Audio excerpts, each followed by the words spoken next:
CPR प्रशिक्षण और रक्तदान शिविर से स्वास्थ्य जागरूकता का संदेश। गोल्ड्स जिम बरेली की पहल। गोल्ड्स जिम बरेली द्वारा स्वास्थ्य जागरूकता को बढ़ावा देने के उद्देश्य से सीपीआर कार्डियोपल्मोनरी रिससिटेशन प्रशिक्षण एवं रक्तदान शिविर का आयोजन किया गया। कार्यक्रम में बड़ी संख्या में युवाओं, फिटनेस प्रेमियों और सामाजिक कार्यकर्ताओं ने भाग लेकर स्वास्थ्य संबंधी महत्वपूर्ण जानकारियां प्राप्त की तथा रक्तदान कर मानवता की सेवा का संदेश दिया। कार्यक्रम में मुख्य वक्ता प्रोफेसर डॉक्टर मोहम्मद खालिक अंसारी ने सीपीआर के महत्व पर प्रकाश डालते हुए कहा कि हृदय गति रुकने जैसी आपातकालीन स्थिति में समय पर और सही तरीके से दिया गया सीपीआर किसी व्यक्ति का जीवन बचा सकता है। उन्होंने कहा कि सीपीआर की बुनियादी जानकारी समाज के प्रत्येक व्यक्ति को होनी चाहिए ताकि जरूरत पड़ने पर वह किसी की मदद कर सके। उन्होंने रक्तदान को महादान बताते हुए स्वस्थ लोगों से नियमित रक्तदान करने की अपील भी की। वहीं मोहम्मद तनीम साबिर ने कहा कि संस्थान का उद्देश्य केवल लोगों को शारीरिक रूप से फिट बनाना नहीं, बल्कि उन्हें स्वास्थ्य के प्रति जागरूक और सामाजिक जिम्मेदारियों के प्रति संवेदनशील बनाना भी है। उन्होंने कहा कि सीपीआर जैसी जीवन रक्षक तकनीकों का प्रशिक्षण लोगों को आपातकालीन परिस्थितियों में मददगार बनाता है। उन्होंने रक्तदान करने वाले सभी रक्तदाताओं का आभार व्यक्त करते हुए कहा कि भविष्य में भी ऐसे जनहितकारी कार्यक्रम आयोजित किए जाते रहेंगे। कार्यक्रम के दौरान विशेषज्ञों ने प्रतिभागियों को सीपीआर की व्यावहारिक जानकारी दी तथा आपातकालीन स्थिति में बरती जाने वाली सावधानियों के बारे में बताया।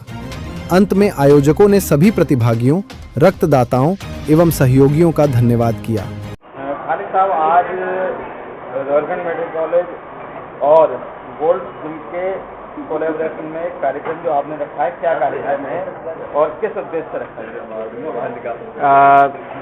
सबसे पहले मैं रोहिलखंड मेडिकल कॉलेज की और गोल्ड जिम की तरफ से मैं आप सभी का वेलकम करता हूं। My self doctor Mohammad Khalik Ansari, professor Rohilkhand medical college.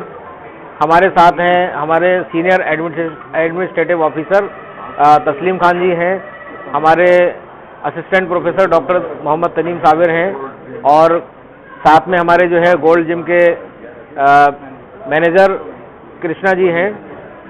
तो आज जो प्रोग्राम रखा गया है, आज एक अवेयरनेस प्रोग्राम रखा गया कि सीपीआर यानी कि कार्डियोपल्मोनरी रिससिटेशन किस तरह से हम जो है इमरजेंसी में अगर कोई व्यक्ति जो है कोलैप्स पाया जाता है, बेहोश हो जाता है, उसकी सांस नहीं चलती, नब्ज नहीं चलती, कार्डियक अरेस्ट हो जाता है, तो इसमें हम किस तरीके से जो है हम उसकी जान को बचा सकते हैं।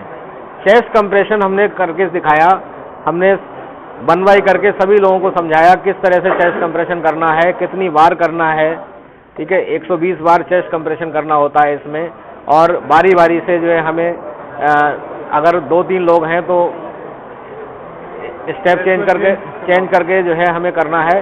साथ ही साथ हमने इसमें एक चीज़ और करी, ब्लड डोनेशन का कैंप आज आयोजित किया गया, जिसमें बहुत सारे वॉलंटियर्स ने जो है ब्लड डोनेट किया।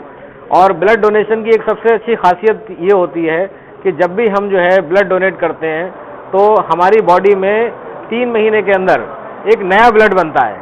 जो हमारी आरबीसी होती है उसकी लाइफ स्पैन जो होती है वो 120 दिन की होती है, और 4 महीने में नया ब्लड बनता है। 120 दिन की जो है लाइफ होती है। तो अगर हम वैसे भी अगर हम किसी व्यक्ति को ब्लड नहीं दे रहे हैं, डोनेट नहीं कर रहे हैं, तो वो आरबीसी यानी लाइफ उसकी खत्म हो जाती है। दूसरी बात ये, जब हम बॉडी से किसी को ब्लड देते हैं तो बॉडी जो स्टिमुलेट होती है फ्रेश ब्लड बनाने के लिए। तो हो सकता है कि जब हम ब्लड देते हैं एट दैट टाइम हमें हल्की फुल्की वीकनेस महसूस हो सकती है, तो उसके लिए हम जो है अपना डाइट को थोड़ा सा मेंटेन करें, हाइड्रेशन मेंटेन करें, कॉफ़ी वगैरह हो सकती है, चाय है, ये सब चीज़ें हम ले सकते हैं, कार्बोहाइड्रेट थोड़ा सा ले सकते हैं ताकि हमें एनर्जी जो है हमारी प्रॉपर रहे। लेकिन ये जो एक बहुत बड़ा मिथ है कि हम ब्लड डोनेट कर देंगे तो हम कमज़ोर हो जाएंगे, हम जो है हमें बहुत सारी बीमारियां पकड़ लेंगी, ऐसा नहीं होता है। ब्लड डोनेट करने के बाद जो है व्यक्ति जो है फ्रेश फील करता है। ठीक है, तो वॉलंटरी ब्लड डोनेट करना चाहिए, एक बहुत अच्छी चीज़ है ये। सर, जिस तरह से लोगों में एक मिथ है कि हार्ट प्रॉब्लम से उसे हो सकती है जो कि मोटापा जैसे है, या फिर जिसका जो ओवरवेट है, या जो डाइट प्लान करके नहीं चल रहा है, लेकिन अक्सर देखने को मिलता है इस समय आके पिछले 1-2 साल से कि जो जिम लवर हैं, जो जिम में हैं, कहीं जिम में डेथ हो गई है या फिर खेल के मैदान पे जो फिट हैं उन लोगों को भी हार्ट प्रॉब्लम कार्डियक अरेस्ट आता है, उनकी डेथ हो जाती है। उसको लेकर क्या कहेंगे? देखिए, यकीनन जो है कहीं ना कहीं हार्ट की प्रॉब्लम का लिंक जो है उसकी ओबेसिटी से, ब्लड प्रेशर से, डायबिटीज से या फिर लाइफस्टाइल से लिंक्ड है, लेकिन ऐसा नहीं है कि 100% यही कॉजेज हैं। इसके अलावा भी बहुत सारे ऐसे कॉजेज होते हैं, जैसे कि हाइपोथायराइडिज्म है, ठीक है, किसी व्यक्ति को पहले से थायराइड की प्रॉब्लम चल रही है। एक डिजीज होती है हाइपर होमिसिस्टिनीमिया, ठीक है, वो एक जेनेटिक डिसऑर्डर होता है। तो बहुत सारी चीज़ें ऐसी होती हैं जिनकी हम स्क्रीनिंग नहीं कराते हैं, ठीक है। तो कई बार जो थिन विल्ड पेशेंट्स होते हैं या थिन विल्ड पीपल होते हैं उनको भी कार्डियक अरेस्ट के चांसेस होते हैं। तो कई बार अगर हमें लगता है कि जो है अगर ये थिन विल्ड है और इसको 100% नहीं होगा, तो ये कहना जो है बड़ा मुश्किल है। जिम वगैरह में बहुत कई बार जो है जैसे हार्ट की जो मतलब ऑक्सीजन सप्लाई होती है वो हमें जितनी डिमांड होती है हम उससे ज़्यादा अगर एक्सरसाइज कर लेते हैं अपनी बॉडी पे, अगर हम आवश्यकता से ज़्यादा अगर हार्ट रख लेते लोड डालते हैं, तो क्या होता है जो आर्टरी होती है उसके अंदर तो उतना ही ब्लड जाना है, तो at that time chest pain शुरू हो जाता है और पेशेंट कोलैप्स कर जाता है, ठीक है। तो जिम में भी मैं सारे जिम लवर्स को मैं एक मैसेज देना चाहूँगा कि इतना एक्सरसाइज ना करें कि बॉडी पर ओवर एक्जर्शन हो जाए। बॉडी को फिट रखने के लिए आप एक्सरसाइज करिए, फिट रहना बहुत ज़रूरी है, हर व्यक्ति को रहना चाहिए।